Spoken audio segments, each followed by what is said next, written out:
করে সবাই, কিন্তু পুজোর সঙ্গে আরও যে সামাজিকতার কাজ করে তার জন্য আমি নিজেকে এখানে আসতে পেরে এই ক্লাবে এর জন্য খুব গর্বিত। কারণ শুধু পুজোর মধ্যেই আবদ্ধ থাকে না, তারা সব কিছু সামাজিকতার মধ্যেও তারা থাকে। পুজো করলাম হয়ে গেল সেটা নয়, অসহায় মানুষ এবং কোনো সবার পাশে ওনারা দাঁড়ান। এই A to Z ক্লাব কারো কিছু হলেও সঙ্গে সঙ্গে তারা পাশে গিয়ে দাঁড়ায়। এই মানসিকতার জন্য আরও আমি গর্বিত, কারণ এইটাই মানুষ চায়। পুজো হয়ে গেল তো হয়েই গেল, কিন্তু এই জন্য A to Z ক্লাবের সদস্যদের আরেকবার জানাই আমি অভিনন্দন। এই কালকে সরস্বতী পুজো, এই সরস্বতী পুজো উদ্বোধন করতে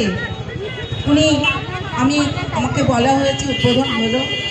মা সরস্বতী হচ্ছে বিদ্যার দেবী, তার জন্য বিদ্যা হচ্ছে একটা এমন একটা জিনিস, সেই বিদ্যা আলোয় আলোকিত হোক সবার মনে মনে, এবং এই আলোকিত ভরে উঠুক A to Z ক্লাবের সদস্যদের।